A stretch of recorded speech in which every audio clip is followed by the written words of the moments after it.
Chapter 5 surface chemistry એનો આજનો topic છે આપણો પ્રિપરેશન ઓફ કોલોઇડ્સ.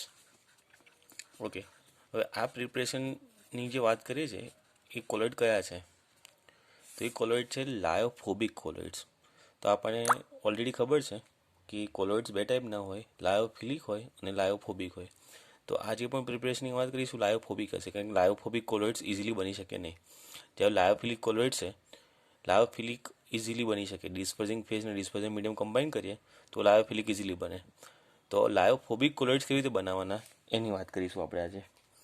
તો એના માટેની ટોટલ 3 મેથડ આપણી ટેક્સ્ટબુક મેન્શન કરી છે. એમાં પહેલી મેથડ છે કેમિકલ મેથડ. તો કેમિકલ મેથડથી કેવી રીતે કોલોઇડ્સ બનાવીએ એ આપણે જોઈએ. કેમિકલ મેથડમાં 4 ટેકનિક છે. કઈ 4 ટેકનિક છે? એક છે ડબલ ડીકમ્પોઝિશન. પહેલી મેથડનું નામ ડબલ ડીકમ્પોઝિશન છે. પછીની મેથડ છે ઓક્સિડેશન. પછી છે રિડક્શન અને પછી છે હાઇડ્રોલિસિસ. તો આ 4 કેમિકલ મેથડ આપણે ભણવાની છે.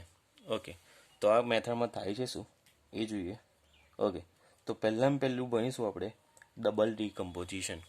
તો પહેલું રિએક્શન જોઈએ ડબલ ડીકમ્પોઝિશનનું. તો આપણી પાસે આર્સેનિક ઓક્સાઇડ છે AS2O3. ઓકે, જો એમાં હાઇડ્રોજન સલ્ફાઇડ એડ કરવામાં આવે તો ડબલ ડીકમ્પોઝિશન, DD લખી છે આપણે શોર્ટમાં એને. તો ડબલ ડીકમ્પોઝિશનથી કઈ પ્રોડક્ટ મળે આપણે એ જોઈએ. તો જો AS2O3 અહીંયાથી બ્રેકડાઉન થયો, એક ડીકમ્પોઝિશન થયું. S2S અહીંયાથી બ્રેકડાઉન થયું, બીજું ડીકમ્પોઝિશન થયું. તો બંને બ્રેકડાઉન થઈને કેવી રીતે બને છે? તો અહીંયાથી આવ્યો AS2, અહીંયાથી 3 સલ્ફર છૂટા પડ્યા તો AS2S3. અહીંયા વધ્યા 6 હાઇડ્રોજન અને 3 ઓક્સિજન, તો બનાવશે 3H2O. તો આ જે પ્રોડક્ટ મળી એ હશે આપણે અલ્ટિમેટલી કોલોઇડ. તો આ કોલોઇડ બની ગયું. કોલોઇડ કેવી રીતે બન્યું?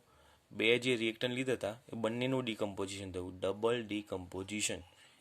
અને ડબલ ડીકમ્પોઝિશન થયા પછી આપણને કોલોઇડ મળ્યું છે. ઓકે, સેકન્ડ નંબરની મેથડ છે એ છે ઓક્સિડેશન. એ ઓક્સિડેશન કેવી રીતે થાય છે? તો આપણી પાસે ઓક્સિડાઇઝિંગ એજન્ટ છે સલ્ફર ડાયોક્સાઇડ. એનું રિએક્શન કરાવીશું હાઇડ્રોજન સલ્ફાઇડ સાથે H2S સાથે.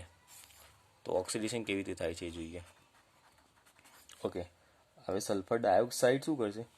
તો સલ્ફર ડાયોક્સાઇડ આનું ઓક્સિડેશન કરશે. હવે સલ્ફરનું ઓક્સિડેશન થાય તો અહીંયા આપણને મળશે સલ્ફર. આ જે સલ્ફર છૂટું પડ્યું એ કોલોઇડના ફોર્મમાં છૂટું પડે, સોલના ફોર્મમાં છૂટું પડશે.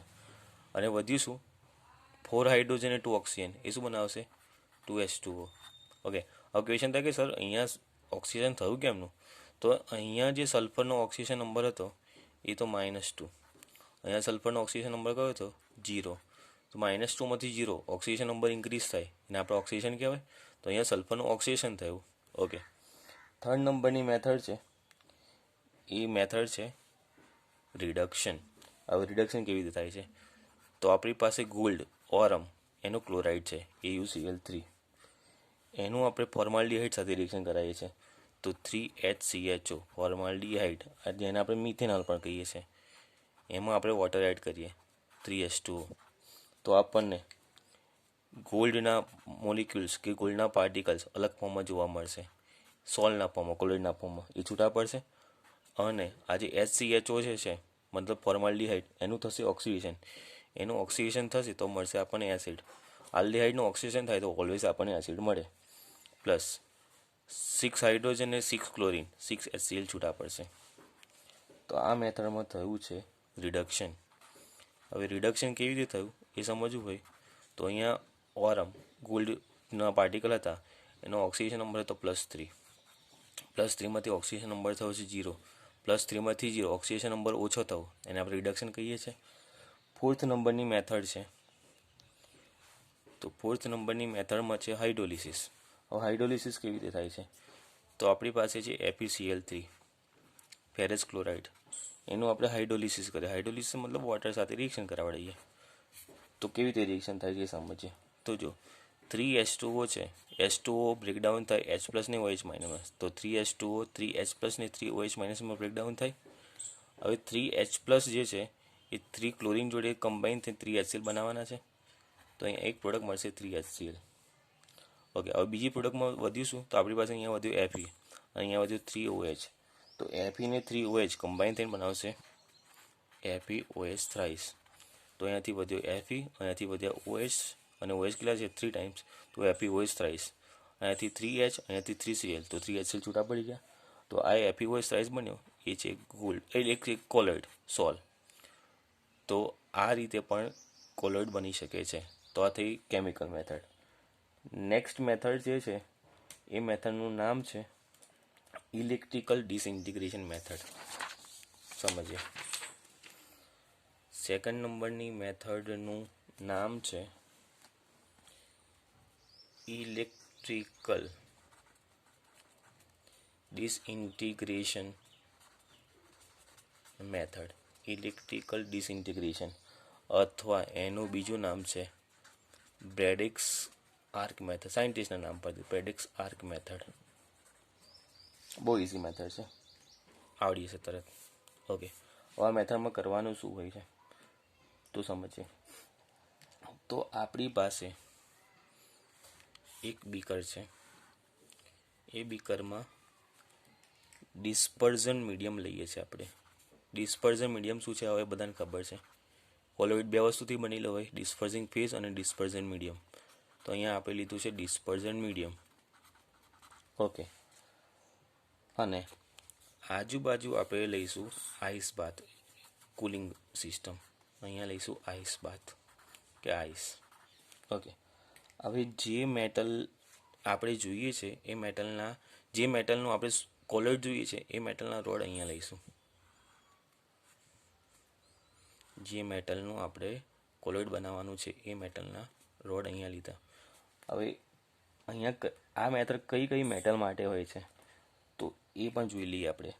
તો આ મેથડ મોસ્ટલી હોય છે જે કોસ્ટલી મેટલ છે, ગોલ્ડ, સિલ્વર, પ્લેટિનમ, એ બધી મેટલ માટે આ ટેકનિક યુઝ થાય છે, ગોલ્ડ, સિલ્વર ને પ્લેટિનમ. ઓકે, એ ગોલ્ડ, સિલ્વર કે પ્લેટિનમ જેનું આપણે કોલોઇડ બનાવવાનું છે એના અહીંયા રોડ લઈશું. તો આ થયા આપણા મેટલ રોડ. તો આ છે મેટલ રોડ, જે મેટલને આપણે બનાવવાનું, કોલોઇડ બનાવવાનું છે. ઓકે, હવે એ મેટલ રોડને આપણે કનેક્ટ કરીશું ઇલેક્ટ્રોડ સાથે. તો અહીંયા એને ઇલેક્ટ્રોડ સાથે કનેક્ટ કરીશું. એક એનોડ હશે, એક કેથોડ હશે. ઓકે, હવે કરીશું શું? તો ઇલેક્ટ્રોડ સાથે કનેક્ટ કર્યા પછી આપણે ઇલેક્ટ્રિસિટી પાસ કરીશું. ઇલેક્ટ્રિસિટી પાસ કરીશું એટલે હીટ જનરેટ થશે. એ હીટ જનરેટ થવાના લીધે થશે શું? આ જે મેટલના પાર્ટિકલ છે એ મેટલના પાર્ટિકલ છે એ કન્વર્ટ થશે વેપરમાં. એટલે અહીંયાથી મેટલના પાર્ટિકલ વેપરમાં કન્વર્ટ થતા ગયા. એ જે મેટલના પાર્ટિકલ જે વેપરમાં બન્યા છે એનું પછી કન્ડેન્સેશન થશે. કન્ડેન્સેશન મતલબ એ ઠંડુ પડશે અને એ બનાવશે કોલોઇડનું સોલ્યુશન. બિકોઝ આપણી પાસે ડિસ્પર્ઝન મીડિયમ છે જ, તો આ મેટલના પાર્ટિકલ વેપરમાં કન્વર્ટ થતા ગયા. એ વેપર કન્ડેન્સ થઈ અને કન્ડેન્સ થઈને અહીંયા એ પાર્ટિકલ બનાવશે કોલોઇડ, એટલે એ મેટલનું કોલોઇડ બનશે. હવે ક્વેશ્ચન થાય કે આઈસ બાથ કેમ લીધું? તો અહીંયા આપણે ઇલેક્ટ્રિસિટી પાસ કરવાથી હીટ જનરેટ થાય છે. તો હીટ વધારે પડતી જનરેટ થઈ જાય અને તકલીફ પડે તો મતલબ ટેમ્પરેચર મેન્ટેન કરવા માટે આપણે અહીંયા આઈસ બાથ રાખીએ છીએ. તો આ મેથડ થઈ ઇલેક્ટ્રિકલ ડિસઇન્ટિગ્રેશન, જેમાં ઇલેક્ટ્રિસિટીનો યુઝ કરીએ છીએ. તો બ્રેડિક્સ આર્ક મેથડ, તો અહીંયા જે ઇલેક્ટ્રો યુઝ કર્યા છે ને આપણે આર્ક પણ કહીએ છીએ. તો સાયન્ટિસ્ટનું નામ છે બ્રેડિક, આર્કનો મતલબ ઇલેક્ટ્રોડ. તો અહીં આર્કની પ્રેઝન્સમાં આપણે હીટ આપીએ છીએ. હીટથી મેટલનું કન્વર્ઝન થાય છે વેપરમાં. એ વેપર પાછા કન્ડેન્સ થશે. એ કન્ડેન્સ વેપર છે એ કોલોઇડના ફોર્મમાં અહીંયા ડિસ્પર્ઝન મીડિયમ સાથે મિક્સ થશે. ઓકે, તો આ સેકન્ડ નંબરની મેથડ થઈ electrical disintegration method. Method number 3. Method number 3 છે, એનું નામ છે peptization. Peptization method number 3. Okay, પેપ્ટાઇઝેશનમાં કરવાનું શું હોય તો એક સિમ્પલ એક્ઝામ્પલથી સમજીએ. તો આપણી પાસે કોઈ હોય પ્રેસિપિટેટ, જેને આપણે પીપીટી કહીએ છીએ. કેમિસ્ટ્રીના પ્રેક્ટિકલમાં જોયું હશે પીપીટી બનાવે છે. તો આ પેપ્ટાઇઝેશન ટેકનિકમાં આપણે પીપીટીમાંથી, પ્રેસિપિટાઇઝેશનમાંથી આપણે બનાવીશું કોલોઇડ. તો પ્રેસિપિટેટમાંથી કોલોઇડ બનાવવાની જે ટેકનિક છે એને કહીશું આપણે પેપ્ટાઇઝેશન. અને પ્રેસિપિટેટમાંથી કોલોઇડ બનાવવા માટે આપણે યુઝ કરીએ છીએ કોઈ પણ ઇલેક્ટ્રોલાઇટ. ઇલેક્ટ્રોલાઇટ મતલબ કે NaCl હોય, KCl હોય, જેનું પ્લસ માઇનસમાં કન્વર્ટ થાય, Na+Cl-, K+Cl-, Na+Br-. તો એવા આયન્સને, એવા મોલિક્યુલ્સને આપણે ઇલેક્ટ્રોલાઇટ કહીએ છીએ. તો પ્રેસિપિટેટમાંથી કોલોઇડ બનાવવાનું ઇન પ્રેઝન્સ ઓફ ઇલેક્ટ્રોલાઇટ એને કહેવાય પેપ્ટાઇઝેશન. અને અહીંયા જે ઇલેક્ટ્રોલાઇટ યુઝ કર્યું છે એ ઇલેક્ટ્રોલાઇટને કહીશું આપણે પેપ્ટાઇઝિંગ એજન્ટ. તો એ છે પેપ્ટાઇઝિંગ એજન્ટ. પેપ્ટાઇઝિંગ એજન્ટનો મતલબ એવા ઇલેક્ટ્રોલાઇટ જે પ્રેસિપિટેટને કોલોઇડમાં કન્વર્ટ કરે છે. એક એક્ઝામ્પલથી સમજીએ. આપણી પાસે છે FeOH થ્રાઇસના પ્રેસિપિટેટ. આ પ્રેસિપિટેટના ફોર્મમાં છે. આપણે એની અંદર એડ કરીએ છીએ FeCl3. તો FeCl3 શું કરશે? તો FeCl3નો Fe આ પ્રેસિપિટેટ સાથે એબ્ઝોર્બ થશે અને એને ડિસ્પર્સ કરશે. ડિસ્પર્સ મતલબ તોડશે, એને ડિસ્પર્સ કરવું મતલબ કે આની સાઇઝ બહુ મોટી છે પ્રેસિપિટેટની, જે કોલોઇડની રેન્જમાં નથી. તો Fe વાળા શું કરશે? બીકોઝ Feનો ચાર્જ પણ સેમ છે, Feનો ચાર્જ પોઝિટિવ છે અને અહીંયા Feનો ચાર્જ પોઝિટિવ, મતલબ સેમ ચાર્જવાળા ભેગા થાય તો રિપલ્ઝન થશે. રિપલ્ઝન થવાથી આ જે પ્રેસિપિટેટની સાઇઝ મોટી છે એનું ડિસ્પર્ઝન થશે, તૂટશે, છૂટા પડશે અને એ જે બનાવશે કોલોઇડ.